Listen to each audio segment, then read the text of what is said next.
I don't know when you're going to read this, but I can tell you when it started. I was out for a walk alone in the woods when the entity came for me. It was beyond a blur. It was, for lack of a better term, absence of meaning. Where it hid, there were no trees. Where it crept closer, there was no grass. Through the arc it leapt at me. There was no breeze of motion. There was no air at all. As it struck, I felt the distinct sensation of claws puncturing me somewhere unseen, somewhere I'd never felt before. My hands and arms and legs and torso seemed fine, and I wasn't bleeding, but I knew I'd been injured somehow. As I fearfully ran back home, I could tell that I was less. I was vaguely tired, and it was hard to focus at times. The solution at that early stage was easy. A big cup of coffee helped me feel normal again. For a while, that subtle drain on my spirit became lost in the ebb and flow of caffeine in my system. You could say my life began that week, actually, because that was when I met Ma. She and I got along great, though, to be honest. I'm pretty sure I fell in love with her over the phone before we even met. It was almost as if the strong emotions of that first week made the entity fight back. It was still with me, latched onto some invisible part of my being. The first few incidents were minor, and I hardly worried about them. The color of a neighbor's car changed from dark blue to black one morning, and I stared at it before shaking my head and shrugging off the difference. 2 days later, at work, a co-worker's name changed from Fred to Dan. I carefully asked around, but everyone said his name had always been Dan. I figured I'd just been mistaken. Then, as ridiculous as this sounds, I was peeing in my bathroom at home when I suddenly found myself on a random street. I was still in my pajamas, pants down, and urinating, but now in full view of a dozen people at a bus stop. Horrified, I pulled up my clothes and ran before someone called the cops. I did manage to get home, but the experience forced me to admit that I was still in danger. The entity was doing something to me, and I didn't understand how to fight back. Ma showed up that evening, but she had her own key. "Hey," I asked her with confusion, "how did you get a key?" She just laughed. "You're cute. Are you sure you're okay with this?" She opened a door and entered a room full of boxes. "I know living together is a big step, especially when we've only been dating 3 months." Living together? I'd literally just met her the week before. Thing was, my mother had always called me a smart cookie for a reason. I knew when to shut my yap. Instead of causing a scene, I told her everything was fine, and then I went straight to my room and began investigating. My things were just as I had left them, with no sign of a 3-month gap in habitation, but I did find something out of the ordinary. The date. I shivered angrily as I processed the truth. The entity had eaten 3 months of my life. What the hell was I facing? What kind of creature could consume pieces of one's soul like that? I'd missed the most exciting part of a new relationship, and I would never understand any shared stories or in-jokes from that period.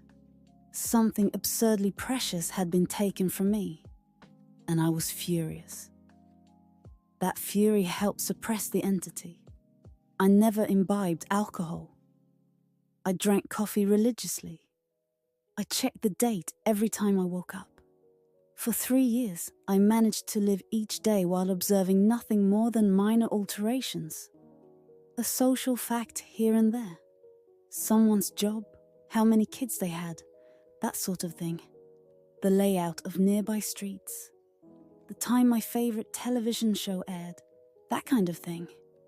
Always, those changes reminded me the creature still had its claws sunk into my spirit. Not once in 3 years did I ever let myself zone out. One day, I grew careless. I let myself get really into the season finale of my favorite show. It was gripping, a fantastic story. Right at the height of the action, a young boy came up to my lounger and shook my arm. Surprised, I asked, "Who are you? How did you get in here?" He laughed and smiled brightly. "Silly daddy." My heart sank in my chest. I knew immediately what had happened. After a few masked questions, I discovered that he was 2 years old, and that he was my son. The agony and heartache filling my chest was nearly unbearable. Not only had I missed the birth of my son, I would never see or know the first years of his life. Mark and I had obviously gotten married and started a family in the time I'd lost, and I had no idea what joys or pains those years contained. It was snowing outside. Holding my sudden son in my lap, I sat and watched the flakes fall outside. What kind of life was this going to be if slips in concentration could cost me years? I had to get help. The church had no idea what to do. The priest didn't believe me and told me I had a health issue rather than some sort of possession. The doctors didn't have any clue. Nothing showed up on all their scans and tests, but they happily took my money in return for nothing. By the time I ran out of options, I decided to tell Marge. There was no way to know what this all looked like from her side. What was I like when I wasn't there? Did I still take our son to school? Did I still do my job? Clearly I did, because she seemed to be none the wiser. But I still had a horrible feeling that something must have been missing in her life when I wasn't actually home inside my own head. But the night I set up a nice dinner in preparation, she arrived not by unlocking the front door, but by knocking on it. I answered and found that she was in a nice dress. She was happily surprised by the settings on the table. "A fancy dinner for a second date. I knew you were sweet on me." Thank the Lord I knew when to keep my mouth shut. If I'd gone on about being married and having a son, she might have run for the hills. Instead, I took her coat and sat down for our second date. Through carefully crafted questions, I managed to deduce the truth. This really was our second date. She saw relief and happiness in me, but interpreted that as dating jitters. I was just excited to realize that the entity wasn't necessarily eating whole portions of my life. The symptoms, as I was beginning to understand them, were more like the consequences of a shattered soul. The creature had wounded me, broken me into pieces. Perhaps I was to live my life out of order, but at least I would actually get to live it. And so it went for a few years. From my perspective, while minor changes in politics or geography would happen daily, major shifts in my mental location only happened every couple months. When I found myself in a new place and time in my life, I just shut up and listened, making sure to get the lay of the land before doing anything to avoid making mistakes. On the farthest flung leap yet, I met my 6-year-old grandson, and I asked him what he wanted to be when he grew up. He said writer. I told him that was a fine idea. Then I was back in month 2 of my relationship with Ma, and I had the best night with her on the riverfront. When I say the best, I mean the best. Knowing how special she would become to me, I asked her to move in. I got to live through what I'd missed the first go-around, and I came to understand that I was never mentally absent. I would always be there, eventually. When we were moving her boxes in, she stopped for a moment and said she marveled at my great love, as if I'd known her for a lifetime, and never once doubted she was the one. That was the first time I'd truly laughed freely and wholeheartedly since the entity had wounded me. She was right about my love for her, but for exactly the reason she'd considered a silly romantic analogy. I had known her my whole life, and I'd come to terms with my situation and found peace with it. It wasn't so bad to have sneak peeks at all the best parts ahead. But of course I wouldn't be writing this if it hadn't gotten worse. The entity was still with me. It had not wounded me and departed like I'd wanted to believe. The closest I can describe my growing understanding was that the creature was burrowing deeper into my psyche, fracturing it into smaller pieces. Instead of months between major shifts, I began having only weeks. Once I noticed that trend, I feared my ultimate fate would be to jump between times in my life, heartbeat by heartbeat, forever confused, forever lost. Only an instant in each time meant I would never be able to speak with anyone else, never be able to hold a conversation, never express or receive love. As the true depth of that fear came upon me, I sat in an older version of me and watched the snow falling outside. That was the one constant in my life. The weather didn't care who I was or what pains I had to face. Nature was always there. The falling snow was always like a little hook that kept me in a place. The pure emotional peace it brought was like a panacea on my mental wounds. And I'd never yet shifted while watching the pattern of falling white and thinking of the times I'd gone sledding or built a snow fort as a child. A teenager touched my arm. "Grandpa?" He'd startled me out of my thoughts, so I was less careful than usual. "Who are you?" He half grinned as if not sure whether I was joking. Handing me a stack of papers, he said, "It's my first attempt at a novel. Would you read it and tell me what you think?" Ah, of course. Pursuing that dream of being a writer, I see. He burned bright red. Trying to, anyway. All right. Run off. I'll read this right now. The words were blurry, and, annoyed, I looked for glasses I probably had for reading.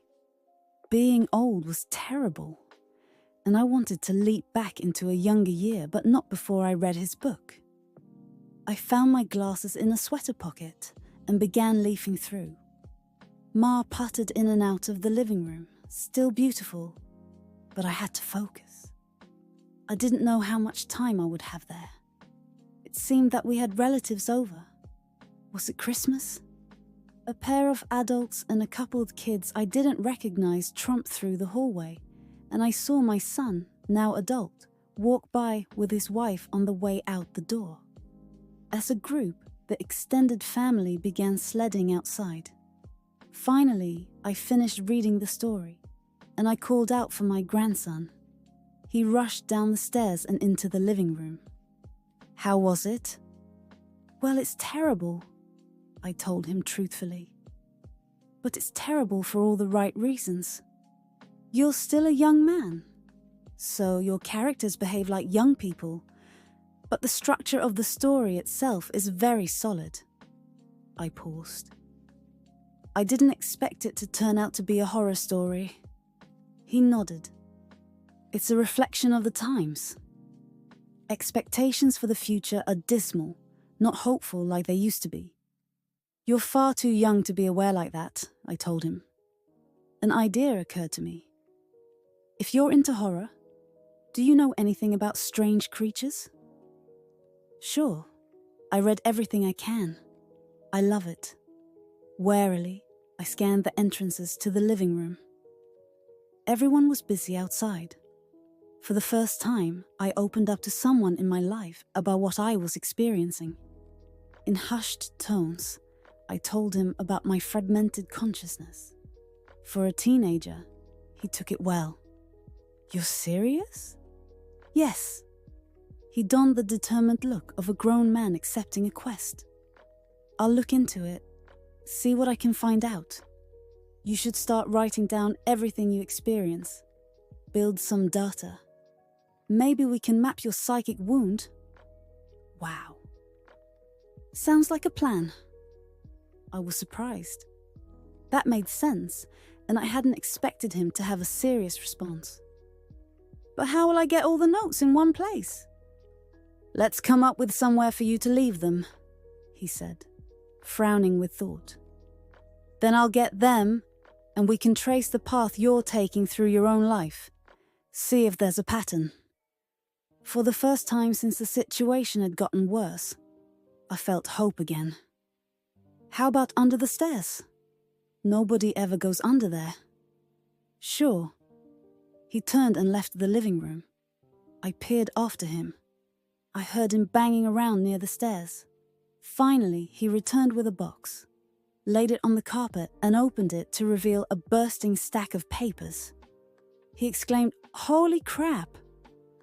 But of course, being a teenager, he didn't really say crap. Taken aback, I blinked rapidly, forgiving his cussing because of the shock.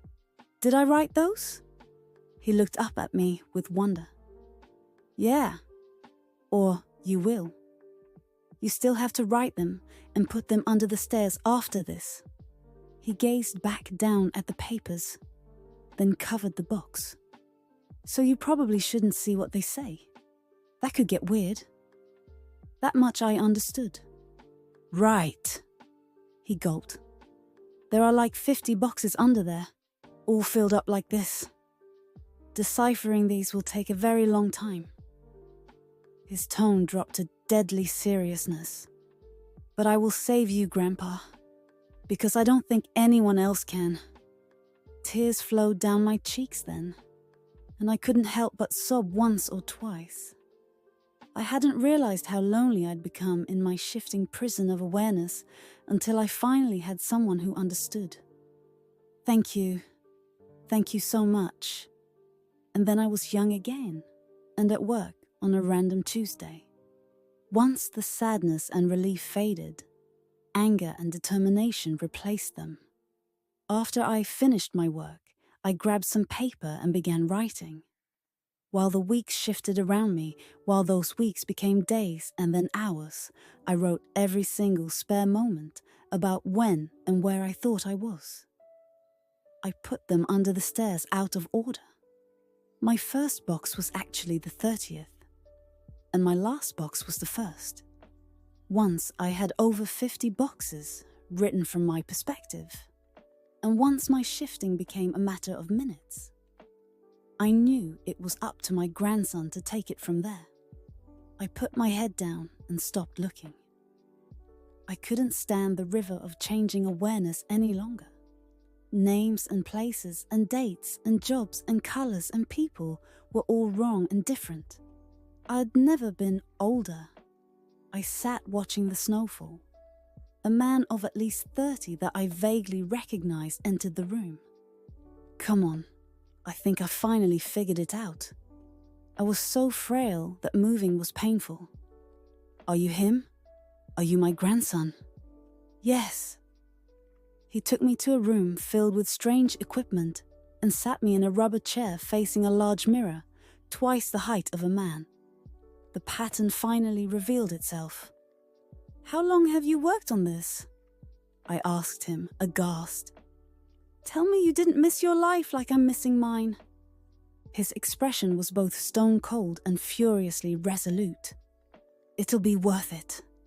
He brought 2 thin metal rods close to my arm and then nodded at the mirror. Look, this shock is carefully calibrated. The electric zap from his device was startling, but not painful. In the mirror, I saw a rapid arcing light silhouette appear above my head and shoulder. The electricity moved through the creature like a wave, briefly revealing the terrible nature of what was happening to me. A bulging, leech-like mouth was wrapped around the back of my head, coming down to my eyebrows and touching each ear, and its slug-like body ran over my shoulder and into my very soul. It was a parasite, and it was feeding on my mind.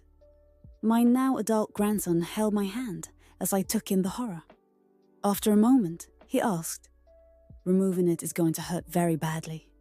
Are you up for this?" Fearful, I asked, "Is Ma here?" His face softened. Not for a few years now. I could tell from his reaction what had happened, but I didn't want it to be true. How? We have this conversation a lot, he responded. Are you sure you want to know? It never makes you feel better? Tears brimmed in my eyes. Then I don't care if it hurts or if I die. I don't want to stay in a time where she's not alive. He made a sympathetic noise of understanding and then returned to his machines to hook several wires, diodes, and other bits of technology to my limbs and forehead. While he did so, he talked. I've worked for 2 decades to figure this out, and I've had a ton of help from other researchers of the occult. This parasite doesn't technically exist in our plane. It's one of the lesser spawns of Mu Beta Mu, and it feeds on the plexus of mind, soul, and quantum consciousness, reality. When details like names and colors of objects changed, you weren't going crazy. The web of your existence was merely losing strands as the creature ate its way through you. I didn't fully understand. I looked up in confusion as he placed a circlet of electronics like a crown on my head in the exact line with where the parasite's mouth had ringed me. What's Mu Beta Mu? He paused his work and grew pale. I forgot that you wouldn't know.